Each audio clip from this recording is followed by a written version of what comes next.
Sebenarnya Alas Purwo ki yo ora angker-angker kaya sing diberitakan. Yo ndak, tapi yo angker. Kenyataannya bisa membimbing sampean juga. Najan pring ya. Najan banyu. Wujude watu. Tapi nyatane yo kena mbok sinau. Yo angker sampean iso beguru ning watu ki.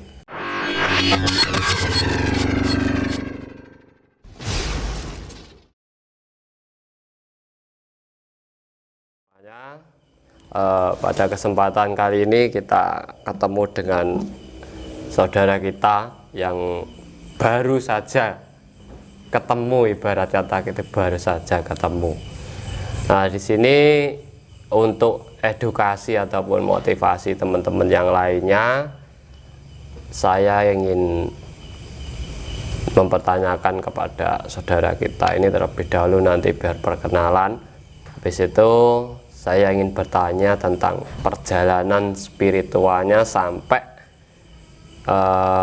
nyampe di Banyuwangi ini.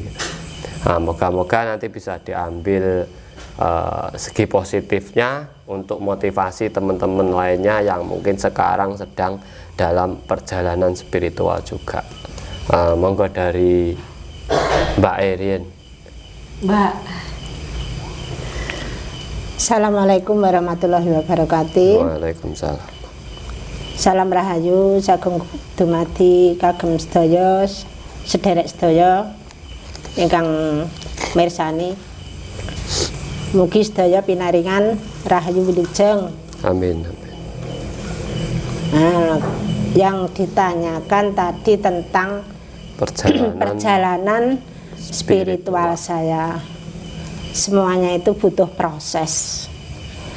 Dari awal itu memang tidak mudah. Mencari kesana kemari dengan semua tantangan yang terjadi dalam hidup saya itu tidak mudah. Bertentangan dengan tetangga, dengan teman, dengan anak. Memang kalau orang sudah panggilan jiwa ke spiritual, itu tidak bisa ditolak. Awalnya saya memang dari kecil itu sudah senang mengalami seperti itu, tapi saya tidak tahu, tidak menyadari lah, nggak ada kesadaran ke situ. Apapun itu saya pelajari, dan memang saya itu senang puasa. Dengan berjalannya waktu, mungkin saya sudah mengerti ketika saya dewasa. Itu ada panggilan jiwa, tapi saya tidak bisa untuk melaksanakan semua itu karena terhalang.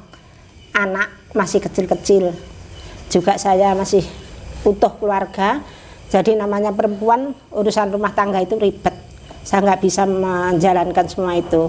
Akhirnya kehidupan saya itu berantakan, miris kalau saya ceritakan. Kemudian panggilan kedua, benar ini miris saya, dibanting-banting saya itu, hidup saya dibanting-banting. Kalau memang kehidupan spiritual itu tidak dijalankan, karena itu tidak bisa ditolak. Kita nggak bisa minta, nggak bisa ditolak juga.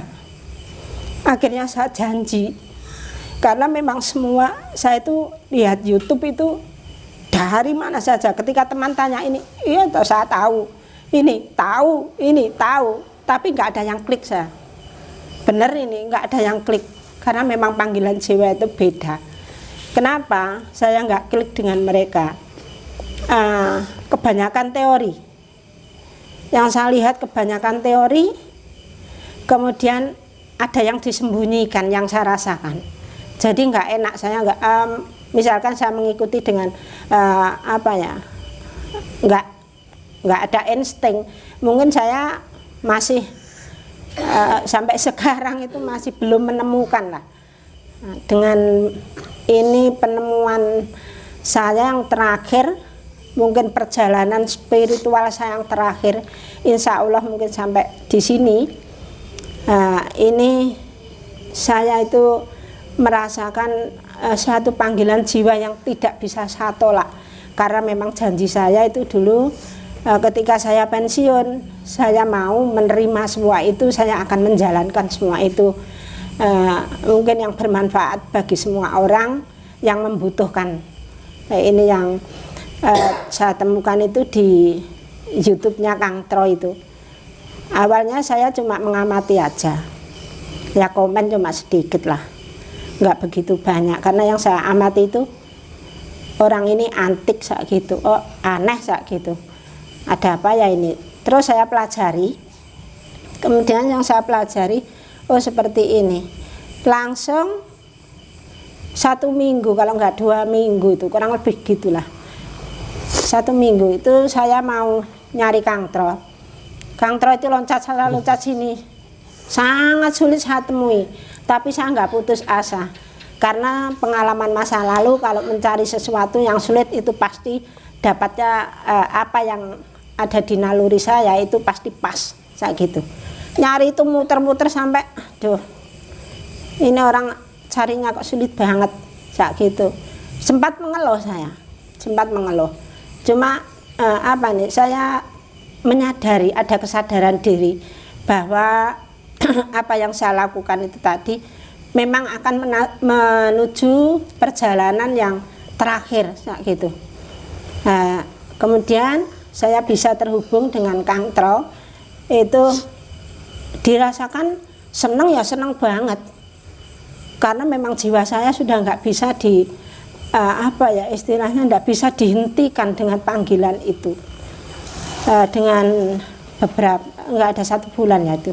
Kemudian saya mengikuti Kang Tro sesuai sarannya, saya ikuti. Sudah saya sampai Banyuwangi sini hari Minggu kemarin, ya Minggu pagi itu.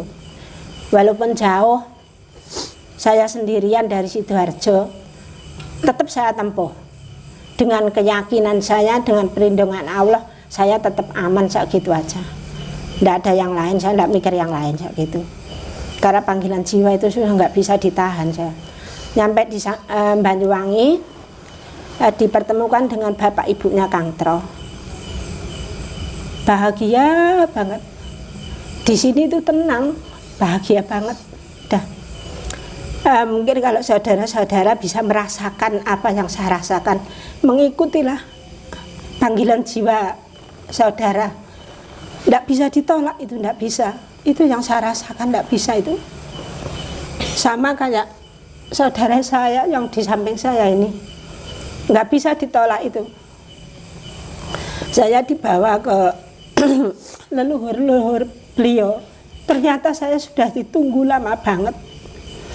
Yaitu tadi 2 kali mengalami satu kehidupan yang sangat miris. Karena panggilan itu tidak saya lakukan.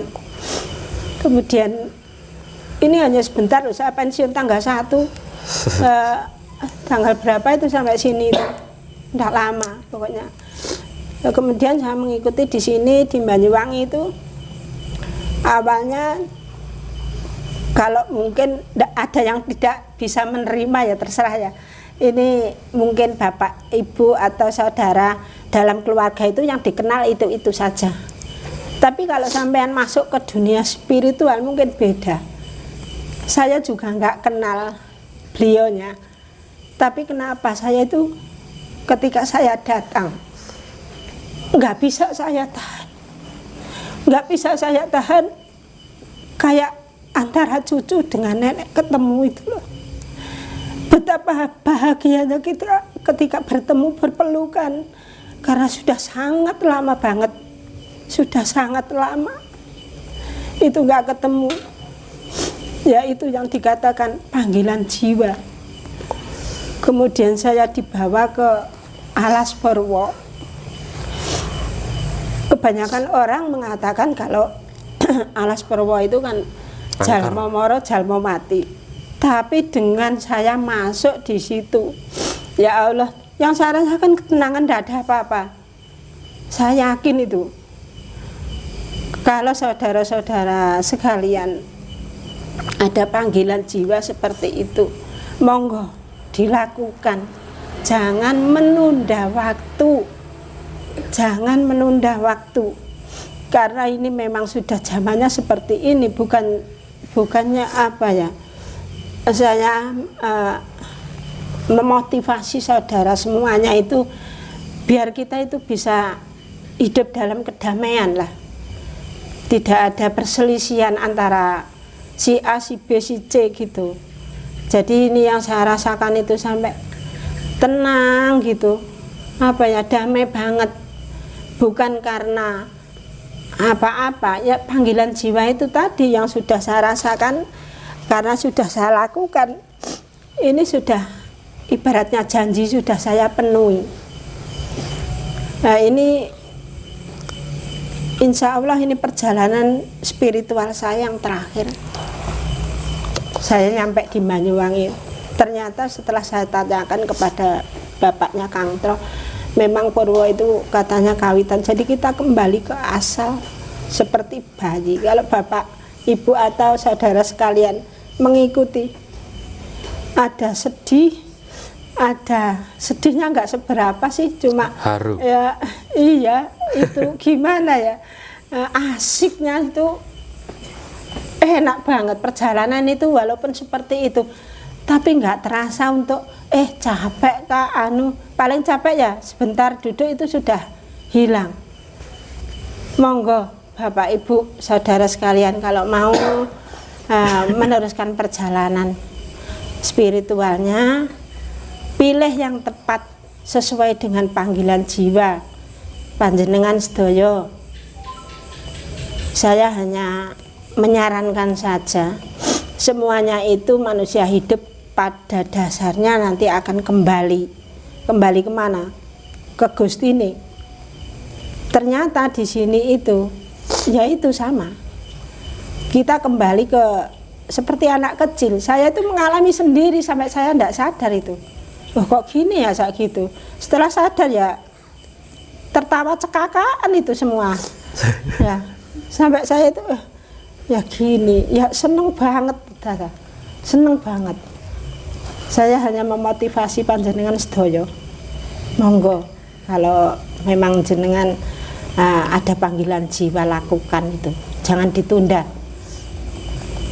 Nah ini perjalanan spiritual dari Bu Umi Sidoarjo.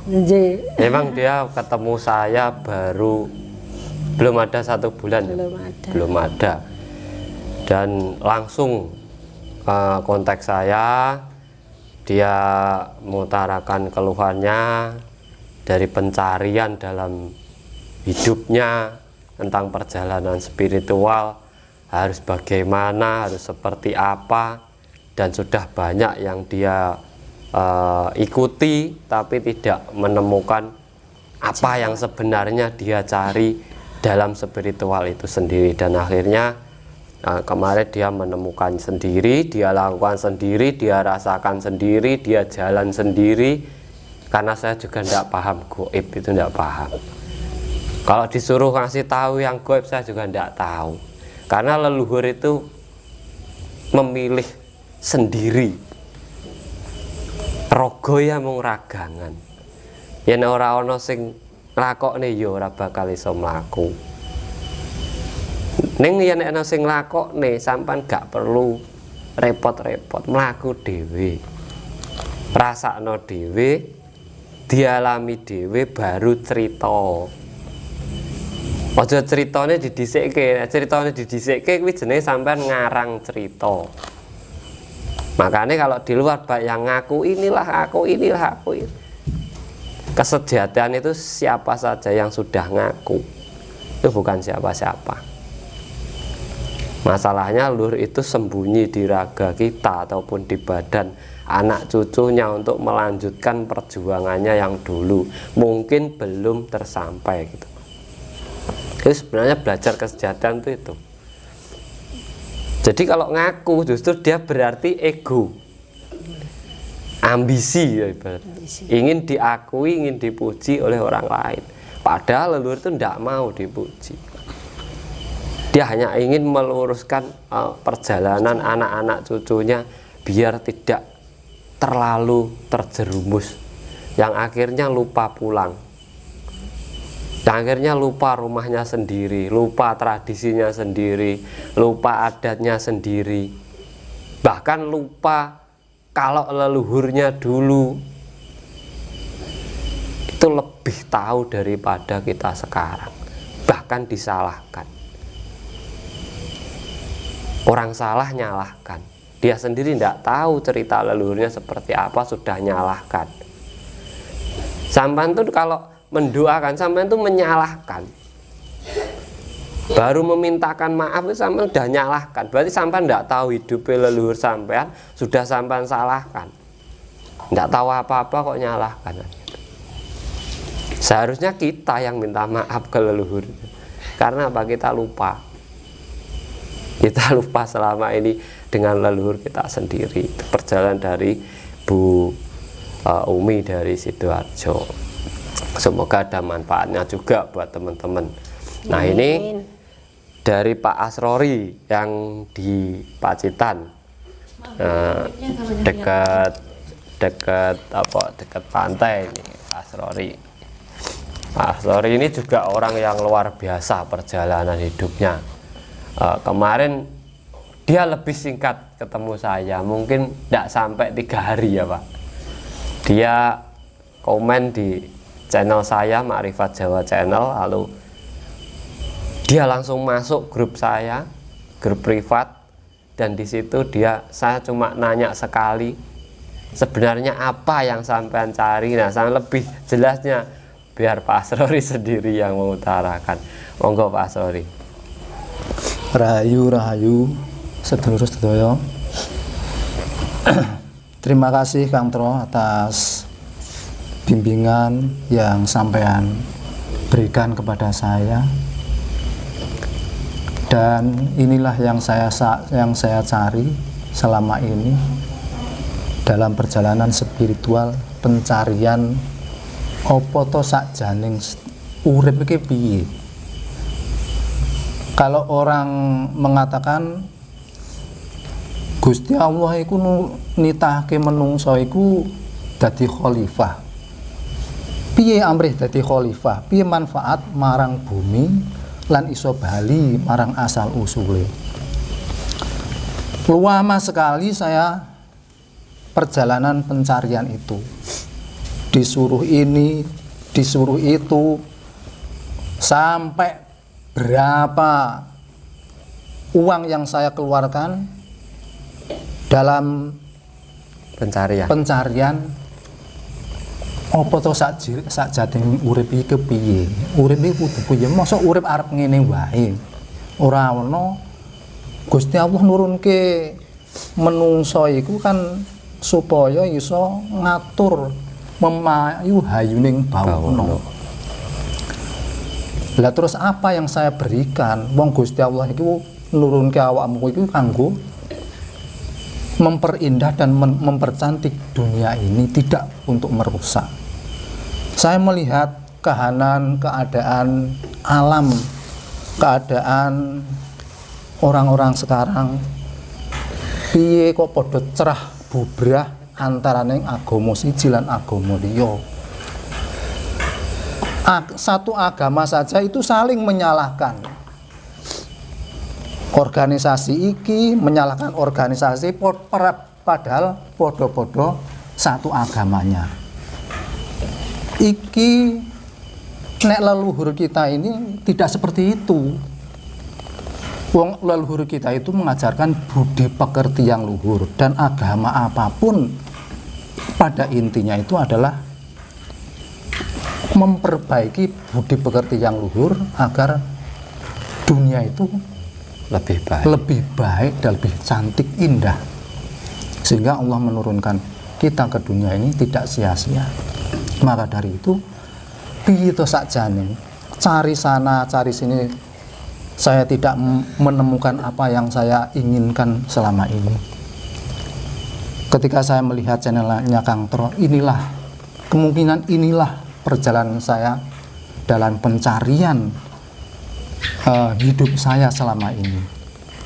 Seperti yang dikatakan Kang Tro tadi, mungkin hanya 3 hari saja.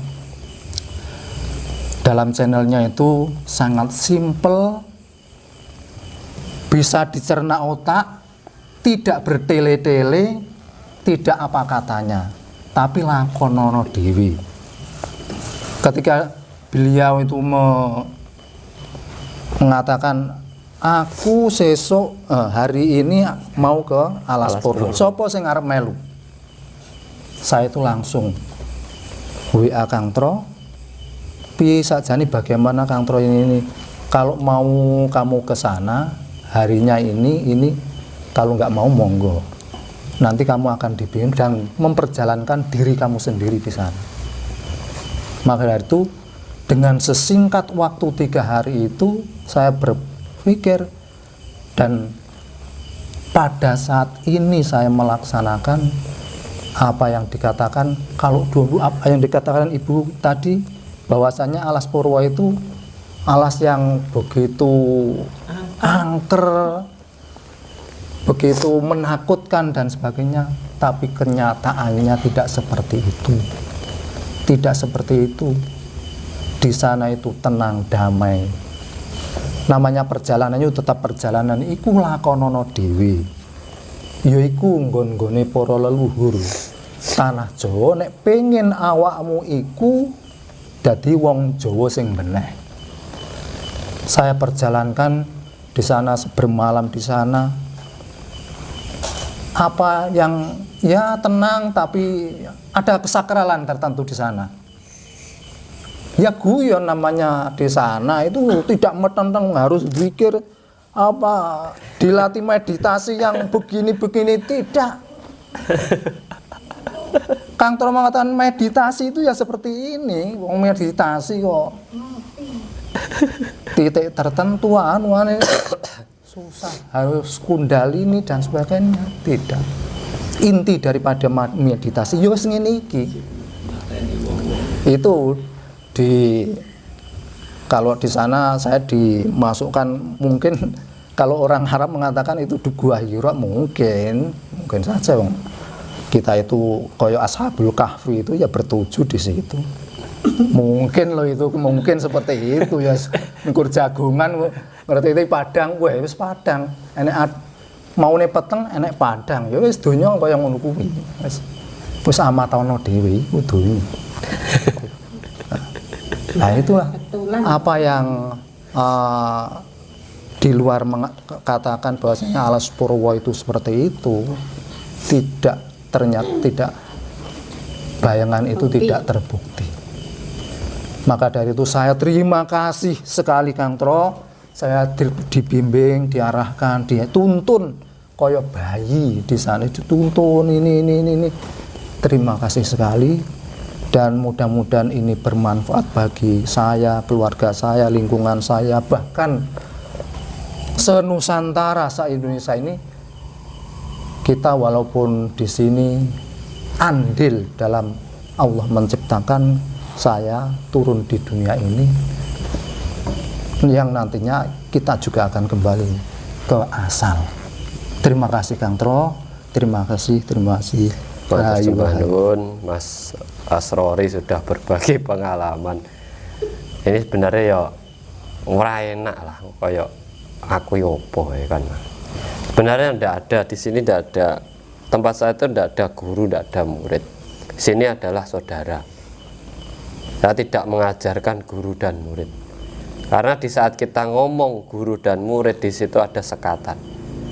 Sampai nanti akan sungkan kepada saya akan semena-mena kepada sampean, karena sampean saya anggap murid saya. Bukan itu.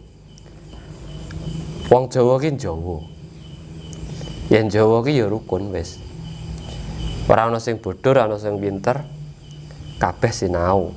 Wong pinter sinau wong bodho, wong bodho sinau wong pinter. Ben paham. Masa nek ora paham sampean dadi panganane wong pinter.